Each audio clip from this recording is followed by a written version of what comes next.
ಹಾಸನ ಜಿಲ್ಲೆಯಲ್ಲಿ ಎಡಬಿಡದೆ ಮಳೆ ಸುರಿತಾ ಇದೆ. ಮುಂಗಾರು ಪ್ರವೇಶದ ನಂತರ ಮಲೆನಾಡು ಅಕ್ಷರಶಃ ಮಳೆನಾಡಾಗಿ ಪರಿವರ್ತನೆ ಆಗಿದೆ. ಸೊ ಎಲ್ಲೆಲ್ಲಿ ಹೇಗಿದೆ ಪರಿಸ್ಥಿತಿ ಅನ್ನೋದನ್ನ ನೋಡ್ತಾ ಹೋಗೋಣ.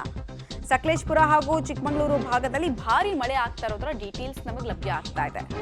ಹೇಮಾವತಿ ಜಲಾಶಯದ ಒಳಹರಿವಿನ ಪ್ರಮಾಣ ಕೂಡ ಏರಿಕೆಯಾಗಿದೆ.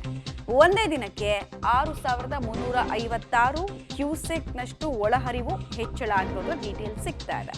ಹಾಸನ ತಾಲೂಕಿನ ಗೊರೂರಿನಲ್ಲಿರುವಂತಹ ಹೇಮಾವತಿ ಜಲಾಶಯ ಒಳಹರಿವು 9,808 ಕ್ಯೂಸೆಕ್ ಇದ್ರೆ ಹೊರಹರಿವು 3,225 ಕ್ಯೂಸೆಕ್ ಇದೆ ಅನ್ನೋದು ತಿಳಿದು ಬರ್ತಾ ಇದೆ. ಉಳಿದಂತೆ ಸ್ಥಳದಲ್ಲಿ ಮೊಕ್ಕಾಂ ಹೂಡಿದ್ದಾರೆ ಪೊಲೀಸರು.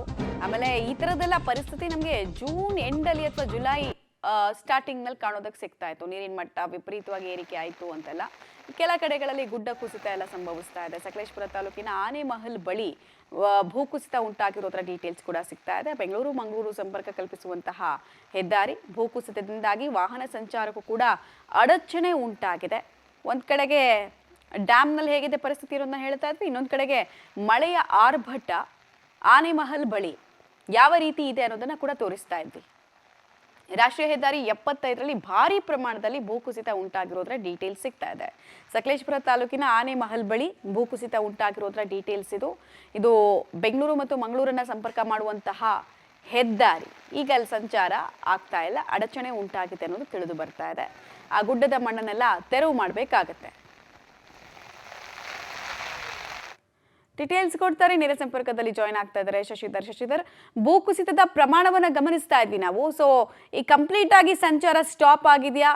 ಮಣ್ಣು ತೆರವು ಕಾರ್ಯಾಚರಣೆ ಸದ್ಯಕ್ಕೆ ಸ್ಟಾರ್ಟ್ ಆಗಿದೆಯಾ ಅಥವಾ ಮಳೆ ನಿಂತ ಮೇಲೆ ಎಲ್ಲವೂ ಸಾಧ್ಯ ಆಗತ್ತೆ ಅಂತ ಹೇಳ್ತಾ ಇದ್ದಾರೆ? ಏನೇನ್ ಮಾಹಿತಿ ಇದೆ ಅಂತ? ನಿಜಕ್ಕೂ ಹಾಸನದಲ್ಲಿ ಅಕ್ಷರಶಃ ಧಾರಾಕಾರವಾಗಿ ಮಳೆ ಆಗ್ತಾಯಿದೆ. ಅದರಲ್ಲೂ ಮಲೆನಾಡು ಭಾಗದಲ್ಲಂತೂ ಎಡೆಬಿಡದೆ ಸುರಿತಾ ಇರ್ತಕ್ಕಂತಹ ಮಳೆಯಿಂದಾಗಿ ಜನಜೀವನ ಸಂಪೂರ್ಣವಾಗಿ ಅಸ್ತವ್ಯಸ್ತಗೊಂಡಿದೆ. ಮತ್ತೊಂದೆಡೆ ರಾಷ್ಟ್ರೀಯ ಹೆದ್ದಾರಿ 75 ಬೆಂಗಳೂರು ಮಂಗಳೂರು ಸಂಪರ್ಕ ಕಲ್ಪಿಸುವಂಥ ಪ್ರಮುಖ ಹೆದ್ದಾರಿ ಶಿರಾಡಿಘಾಟ್ ರಸ್ತೆಯಲ್ಲಿ ಈಗಾಗಲೇ ಹಲವು ಕಡೆ ಭೂಕುಸಿತ ಉಂಟಾಗ್ತಾ ಇದೆ. ಅದರಲ್ಲೂ ಆನೆಮಹಲ್ ಬಳಿ ಕಳೆದ ರಾತ್ರಿ ದೊಡ್ಡ ಪ್ರಮಾಣದಲ್ಲಿ ಭೂಕುಸಿತವಾಗಿದೆ. ಆ ಭೂಕುಸಿತದ ಕೆಳಗೆ ಒಂದಿಷ್ಟು ತಡೆಗೋಡೆಯನ್ನು ನಿರ್ಮಾಣ ಮಾಡಿದ್ದಾರೆ. ಆದರೆ ಆ ಮಣ್ಣು ಏನಿದೆ ಆ ತಡೆಗೋಡೆ ಮೇಲಿಂದ ಈಗ ರಸ್ತೆಗೆ ಜಾರಿದೆ. ಹಾಗಾಗಿ ಪೊಲೀಸರು ಬ್ಯಾರಿಕೇಡ್ಗಳನ್ನು ಇಟ್ಟು ವಾಹನ ಸಂಚಾರರಿಗೆ ಅತಿ ಎಚ್ಚರಿಕೆಯಿಂದ ಓಡಾಡುವಂತೆ ಸೂಚನೆಯನ್ನು ಕೊಡ್ತಾ ಇದ್ದಾರೆ. ಮಳೆ ನಿರಂತರವಾಗಿ ಮುಂದುವರಿಯೋದ್ರಿಂದ ಈಗ ಮತ್ತಷ್ಟು ಮಣ್ಣು ಕುಸಿತಲೇ ಇದೆ. ಆದ್ದರಿಂದಾಗಿ ಈಗ ಮಣ್ಣು ತೆರವು ಸಹ ಸಾಕಷ್ಟು ತೊಡಕುಂಟಾಗ್ತಿದೆ. ಯಾಕೆಂದರೆ ಕೆಳಭಾಗದಲ್ಲಿ ಮಣ್ಣನ್ನು ತೆರವು ಮಾಡಿದರೆ ಮೇಲ್ಭಾಗದಿಂದ ಮತ್ತಷ್ಟು ಮಣ್ಣು ಸುರಿತದೆ. ಹಾಗಾಗಿ ಅಲ್ಲಿ ಓಡಾಡ್ತಕ್ಕಂಥ ವಾಹನಗಳ ಮೇಲೆ ಮಣ್ಣು ಬೀಳುವಂಥ ಒಂದು ಸಾಧ್ಯತೆ ಹೆಚ್ಚಾಗಿದೆ. ಆದ್ದರಿಂದಲೇ ಈಗ ಅಧಿಕಾರಿಗಳು ಬೇರೆ ಮಾರ್ಗದಲ್ಲಿ ವಾಹನಗಳನ್ನ ಓಡಾಡಲಿಕ್ಕೆ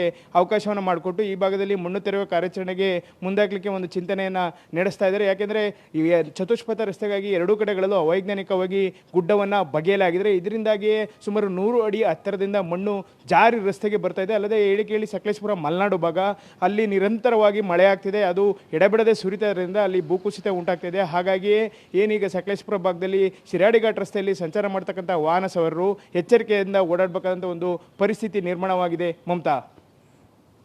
ಓಕೆ, ಧನ್ಯವಾದ ತಮ್ಮೆಲ್ಲ ಮಾಹಿತಿಗಾಗಿ ಶಶಿಧರ್. ದೃಶ್ಯಾವಳಿಗಳಲ್ಲಿ ಗಮನಿಸ್ತಾ ಇದ್ದೀರಾ ನೀವು ಯಾವ ಪ್ರಮಾಣದಲ್ಲಿ ಅಲ್ಲಿ ಮಣ್ಣು ಕುಸಿತಾ ಇದೆ, ನೇರವಾಗಿ ರಸ್ತೆಗೆ ಬರ್ತಾ ಇರೋದ್ರಿಂದ ಸಂಚಾರಕ್ಕೆ ಅಡಚಣೆ ಉಂಟಾಗಿದೆ. ಇದೆಲ್ಲದಕ್ಕೂ ಕಾರಣ ಅಲ್ಲಿ ನಡೀತಾ ಇದ್ದಂತಹ ಅವೈಜ್ಞಾನಿಕ ಕಾಮಗಾರಿ. ನಾವು ನಿನ್ನೆ ಕೂಡ ಇದ್ರ ಬಗ್ಗೆ ರಿಪೋರ್ಟ್ ಮಾಡಿದ್ವಿ. ಹೇಗೆ ಅಲ್ಲಿ ತಡೆಗೋಡೆಗಳು ಅವೈಜ್ಞಾನಿಕವಾಗಿ ನಿರ್ಮಾಣ ಮಾಡಿದ್ದಾರೆ, ಮತ್ತು ಇದು ಮಳೆಗಾಲದಲ್ಲೆಲ್ಲ ತಡೆಯೋ ಸಾಮರ್ಥ್ಯ ಇಲ್ಲ ಮಣ್ಣು ಕುಸಿದ್ರೆ ಅಂತ ನೋಡ್ತಾ ಇದ್ದೀರಾ. ಮೇಲಿರುವಂತಹ ಸಣ್ಣ ಪುಟ್ಟ ಮರಗಳ ಜೊತೆಗೂ ಕೂಡ ಮರದ ಕೊಂಬೆಯಿಂದ ಹಿಡಿದು ಬುಡ ಸಮೇತ ಬೀಳ್ತಾ ಇರೋದನ್ನು ಗಮನಿಸ್ತಾ ಇದ್ದೀರಾ.